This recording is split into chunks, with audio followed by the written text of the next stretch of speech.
First Corinthians chapter 12, verse 7 to 11, and I'm doing my 587th King James Version Bible read. And yeah, let's read. By the way, just a heads up, I've read ESV, NIV, NLT, and ASD to make sure that I got what KJV is saying, or what's written in KJV. So, yeah, let's begin. Verse 7. But the manifestation of the Spirit is given to every man to profit withal. So, the gift of the Spirit manifests to everyone, and it profits, it serves each and every one of us. It could help. The gift of one from the Spirit will definitely be able to help someone else or everyone else. So where with not profit withal. Withal means besides, likewise, at the same time, or with the rest, with everyone else. So let me just read it back. But the manifestation of the Spirit, the gift of the Spirit, is given to every man to profit withal. For every man and each and every man to profit from it, from someone else, in someone else, from the Spirit. That gift would be useful and beneficial, expedient to the body of the church, meaning to the group of believers, to help each other, Verse 8. For to one is given, so this is the gift of the Spirit, or the Holy Spirit. For to one is given by the Spirit the word of wisdom, the Spirit, the gift from the Spirit, the gift of giving wise advice. To another, the word of knowledge by the same Spirit. So from the same Spirit, from the Holy Spirit, the gift of passing on message or knowledge, passing on the message of knowledge, meaning able to explain and to make it make sense, or to make it understandable to someone else. That's a gift. That's a gift as well. Probably, if I can sum it up, good in interpretation, or in making it simple to someone else.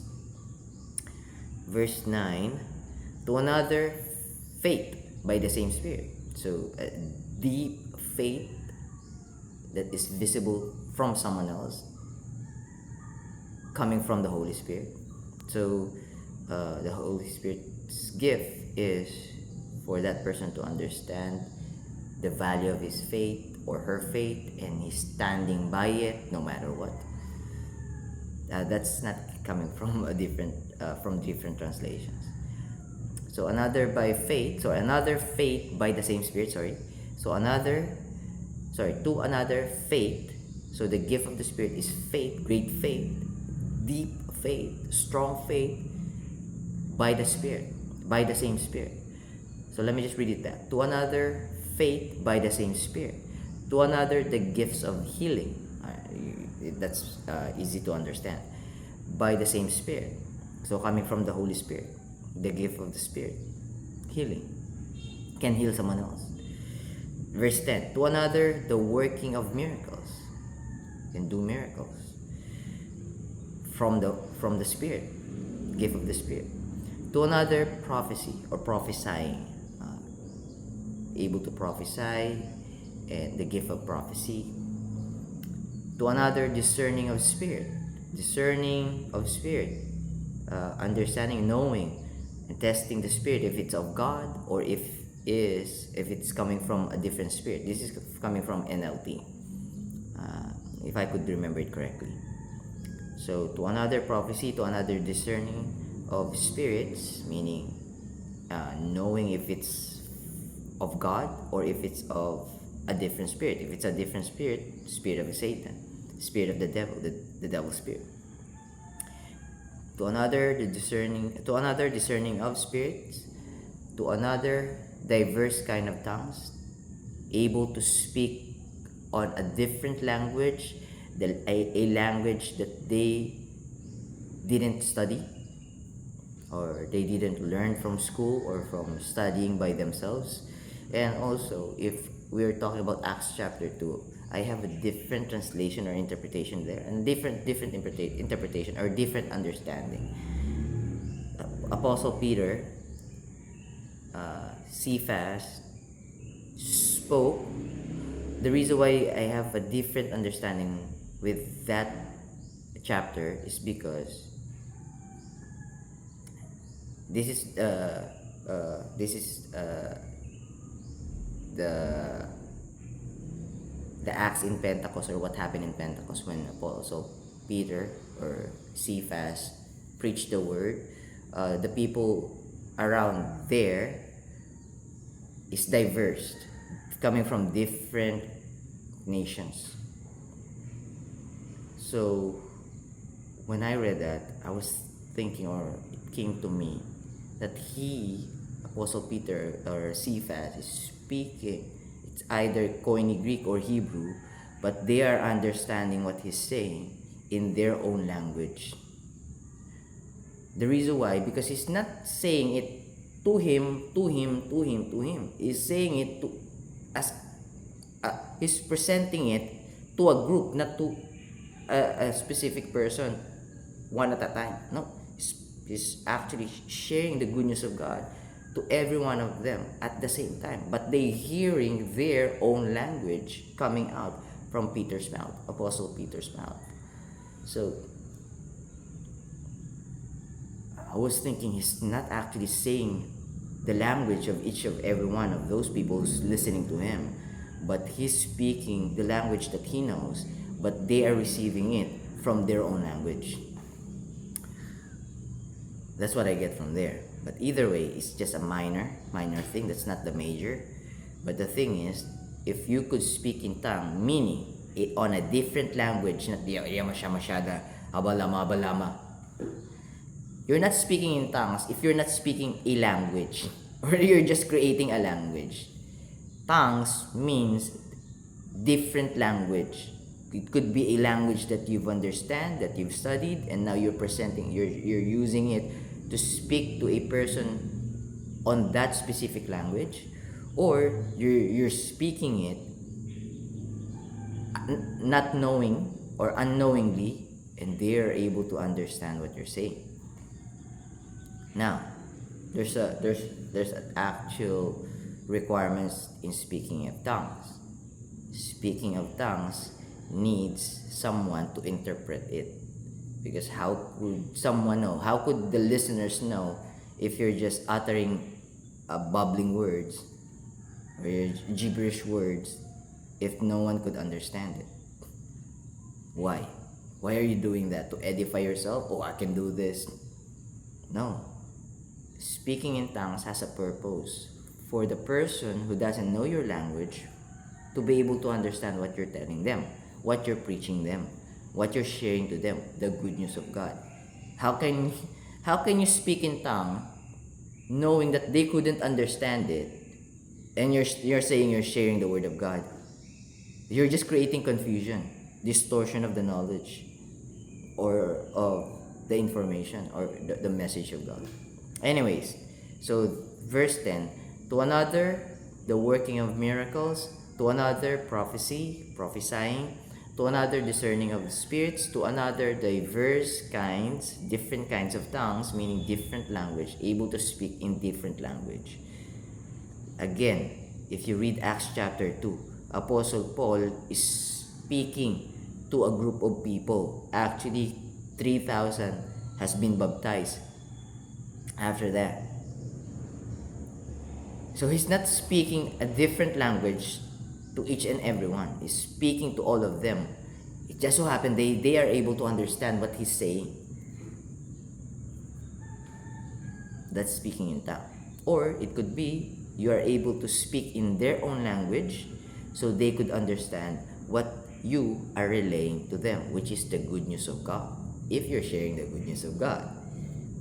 But if you are a wolf hiding in sheep's clothing, you will just say ajabalabadaba, adamalama,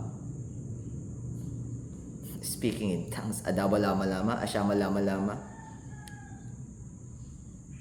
edifying yourself, showing yourself to everyone else, with an expectation of they will edify you or they will idolize you because you're able to do that, even though they don't understand what you're trying to say, a gibberish words. Guys, be careful. Those who are speaking on a language that you couldn't understand, they are not speaking in tongues. Because speaking in tongues, it means if you're the receiver of the message, if you're the recipient of the word that they are preaching unto you, you would be able to understand it. It's not speaking in tongue if they are just saying gibberish words that they invented and there's no meaning unto it.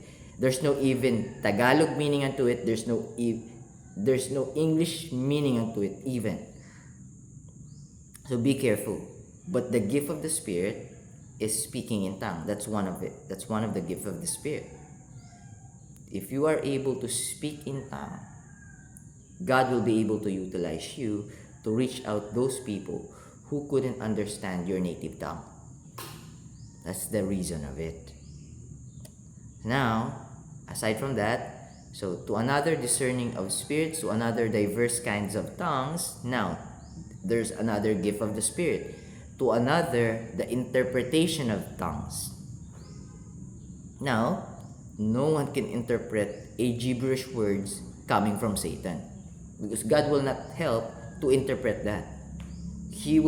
God will just give a discernment that it didn't came from me. Why are you listening to that? You couldn't even understand it. Why are you being amazed of what he or she can do? On May 1, I was invited to attend. No, it's already 12 minutes. I was invited to attend a praise and worship and a conference. So I'm happy to oblige, and I attended. The last speaker, which is a woman, speak gibberish words, and then I lose my concentration, and I just didn't pay close attention because I know that's coming from not from God. No one, if I ask people from that venue if they understood her or the gibberish word that she said, they will definitely say that they didn't understand. The purpose of speaking in tongue is for you to be able to understand the message of God. Gibberish words will confuse you.